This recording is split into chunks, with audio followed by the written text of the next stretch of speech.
बिस्मिल्लाहिर्रहमानिर्रहीम। आज का हमारा टॉपिक है सेंटेंस स्ट्रक्चर, जिसमें हम पढ़ेंगे सब्जेक्ट, वर्ब, ऑब्जेक्ट, कॉम्प्लीमेंट। तो सबसे पहले मैं आपको ये बता दूं कि ये जो टेक्स्ट है ये हमने लिया Oxford practice grammar by book of John Eastwood. John Eastwood बड़े मशहूर इंग्लिश ग्रामेरियन है, उनकी किताब से है ये। तो सेंटेंस स्ट्रक्चर आज हम पढ़ेंगे। The part of a sentence are the subject, verb, object, complement and adverbial। यानी जो सेंटेंस के जो पार्ट्स होते हैं उसमें सब्जेक्ट है, वर्ब है, ऑब्जेक्ट है, कॉम्प्लीमेंट है, adverbial. A statement begins with the subject and the verb। यानी सब्जेक्ट और वर्ब से स्टेटमेंट शुरू होती है।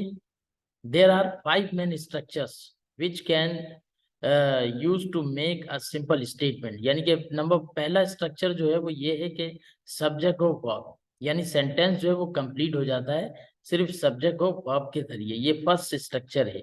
यानी इसमें एक एग्जांपल है माई आर्म्स आर लेकिंग। इसमें सब्जेक्ट है माई आर्म और आर एकिंग, दर्द कर रहे हैं, मेरे हाथों में दर्द हो रहा है। इसमें ऑब्जेक्ट की जरूरत नहीं है। It gives the complete sense itself. इसमें सिर्फ सब्जेक्ट और वर्ब है, हेल्पिंग वर्ब और मेन वर्ब है।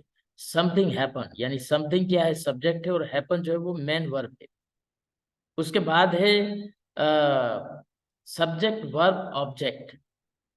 यानी इसमें ऑब्जेक्ट भी रिक्वायर्ड होता है सेंटेंसेस स्ट्रक्चर में। I need a rest, I subject है, नीड वर्ब है, अ रेस्ट जो है वो ऑब्जेक्ट है। 5 people are moving the piano. अब इसमें 5 पीपल क्या है, सब्जेक्ट है, आर हेल्पिंग वर्ब है, मूविंग मेन वर्ब है, और द पियानो ऑब्जेक्ट है। 5 people are moving the piano. उसके बाद है the subject and object can be a pronoun. यानी वो प्रोनाउन भी हो सकते हैं जो सब्जेक्ट और ऑब्जेक्ट है। एग्जाम्पल आपके सामने है, आई और a noun phrase the piano.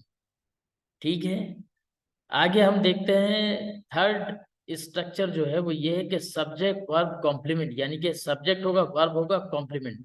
पहले स्ट्रक्चर में हमने सब्जेक्ट वर्ब पढ़ा, दूसरे में सब्जेक्ट वर्ब ऑब्जेक्ट पढ़ा, तीसरा जो स्ट्रक्चर है उसमें सब्जेक्ट वर्ब कॉम्प्लीमेंट है। यानी this piano is heavy.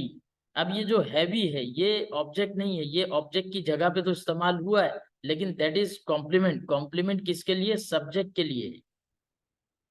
It was a big problem. यानी दिस पियानो क्या है, सब्जेक्ट है, इज वर्ब है, और हैवी जो है वो कॉम्प्लीमेंट कर रहा है द पियानो को, दिस पियानो को। It was a big problem. A big problem कौन सी, इट सब्जेक्ट को कॉम्प्लीमेंट कर रहा है। अब ये कॉम्प्लीमेंट होता क्या है, the complement can be an adjective, adjective हो सकता है, हैवी, और अब नाउन फ्रेज हो सकता है वो। A big problem, the complement often comes after be. Be के बाद जो है कॉम्प्लीमेंट आता है। बी से मुराद है इज ए मार, वॉज वर्ब पास्ट में। ये वर्ब टू बी कहलाता है शॉर्ट में। It can also come after appear, become, get, feel, look, seem, stay और साउंड। ये तमाम जो बोल्ड वर्ब हैं इनके बाद भी कॉम्प्लीमेंट आ सकता है। For adjectives and word order, अब हम देखते हैं another example of complement. Alice is beautiful. Beautiful basically कौन है, एलिस। यानी ये जो वर्ड ब्यूटीफुल है एडजेक्टिव, ये मॉडिफाई कर रहा है, कॉम्प्लीमेंट कर रहा है एलिस को। Here the complement beautiful says something about the subject Alice. तो ब्यूटीफुल क्या कह रहा है, सब्जेक्ट के बारे में कुछ कह रहा है। सब्जेक्ट क्या है, एलिस है। शी सीम्ड अपसेट, और वो दिखती है अपसेट। अपसेट कौन दिखता है, शी, सब्जेक्ट को रेफर कर रहा है या फिर कॉम्प्लीमेंट कर रहा है। आप आसान लफ्जों में इसको इस तरह से समझे। उसके बाद है ऑब्जेक्ट कॉम्प्लीमेंट। ऑब्जेक्ट कॉम्प्लीमेंट क्या है, यानी सिर्फ सब्जेक्ट कॉम्प्लीमेंट तो अभी हमने एग्जांपल पढ़ी, Alice is beautiful. Object complement वो ऑब्जेक्ट को मॉडिफाई करता है, ऑब्जेक्ट को डिफाइन करता है, सेज समथिंग अबाउट ऑब्जेक्ट। जैसे कि मिसाल के तौर पे दे मेड हैरी चेयरमैन। उन्होंने चेयरमैन बनाया हैरी को, या उन्होंने हैरी को चेयरमैन बनाया। अब देखें, दे सब्जेक्ट है, मेड वर्ब है, हैरी जो है यहाँ पर ऑब्जेक्ट है।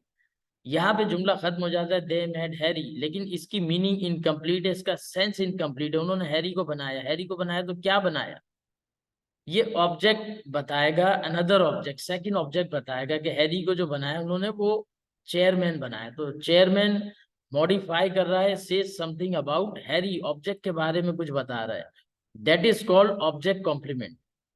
The president appointed him governor, president ने उसको गवर्नर अपॉइंट किया, द प्रेसिडेंट अपॉइंटेड हिम, यहाँ जुमला खत्म हो जाता है।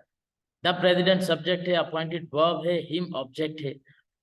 लेकिन अनदर ऑब्जेक्ट जो है वो हिम को मॉडिफाई कर रहा है, बता रहा है कि ये कॉम्प्लीमेंट कर रहा है, ये ऑब्जेक्ट कॉम्प्लीमेंट है। The president appointed him governor, president ने उसको अपॉइंट किया governor. Another example, the jury found him guilty, jury ने उसे गिल्टी पाया, कसूरवार पाया। तो ये the jury found him, the jury subject है, फाउंड वर्ब है, हिम ऑब्जेक्ट है, और गिल्टी ऑब्जेक्ट कॉम्प्लीमेंट है। उसके बाद है the captain's death forces the soldier to surrender, जो कैप्टन की डेथ थी उसने फोर्स किया सोल्जर को, सोल्जर ऑब्जेक्ट है, to surrender, to surrender modify कर रहा है ऑब्जेक्ट कॉम्प्लीमेंट को। उसके बाद है the calamity threw them into a fit of despair, the calamity subject है, थ्रू वर्ब है, देम क्या है, यहाँ पर ऑब्जेक्ट है, into a fit of despair, ये यहाँ पर ऑब्जेक्ट कॉम्प्लीमेंट है फॉर देम का।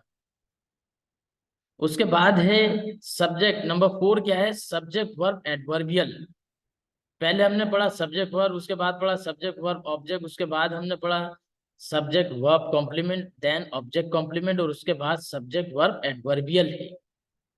यानी ऑब्जेक्ट की जगह पे हर चीज ऑब्जेक्ट नहीं होती, वो कॉम्प्लीमेंट भी हो सकता है, वो एडवर्बियल भी हो सकता है, वो ऑब्जेक्ट कॉम्प्लीमेंट भी हो सकता है। हम इस स्ट्रक्चर में ये पढ़ रहे हैं, सेंटेंस स्ट्रक्चर में। अब ये एग्जांपल है, it is on my foot, it यहाँ पे सब्जेक्ट है, इज यहाँ वर्ब है, ऑन माई फुट ये पूरा प्रेपोजिशनल फ्रेज है। जब इस सिचुएशन में प्रेपोजिशनल फ्रेज आता है तो वो एडवर्बियल बन जाता है, ऑब्जेक्ट की जगह पे आता है। It is on my foot, अब इट यहाँ सब्जेक्ट है, इज वर्ब है, ऑन माई फुट क्या है, एडवर्बियल है। उसके बाद अनदर एग्जांपल है, there house is near by. अब ये जो नियर बाय है ये भी एडवर्बियल है, एक्स्ट्रा इंफॉर्मेशन है इस वर्ब के मायने में इजाफा करना।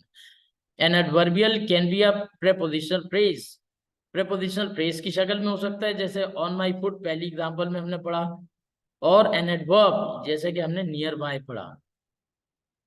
अब आप ये देखें, जो फिफ्थ यूज इसका क्या है कि adverbials, we can add adverbials to all the 5 main structures, इन तमाम 5 main structures में हम adverbial को use कर सकते हैं। my arms are aching है, my arms are aching terribly, ये जो बोल्ड हुआ हुआ terribly ये adverb है, adverb of manner, adverb of place, adverb of time, adverb of frequency, उस पर मेरा एक अलग लेक्चर है। बेसिकली एडवर्बियल को हम समझ रहे हैं। I really need a rest, और मुझे जो है वो जरूरत है, रियली यहाँ पर क्या है, एडवर्बियल है। Of course this piano is heavy, यहाँ पे ऑफ कोर्स एडवर्बियल है। Fortunately their house is nearby. इसी तरह to everyone surprise, David actually bought Melanie a present yesterday, यानी एक सेंटेंस में एक्चुअली और yesterday, adverb of frequency, adverb of manner, adverb of time, 2 से ज्यादा, 3 से ज्यादा, 3 एडवर्ब भी इस्तेमाल हो सकते हैं जो मॉडिफाई करते हैं डिफरेंट पार्ट ऑफ स्पीच को। तो उम्मीद है आज का लेक्चर आपको समझ आया होगा, सब्जेक्ट ये स्ट्रक्चर, सेंटेंस स्ट्रक्चर के हवाले से। Thank you.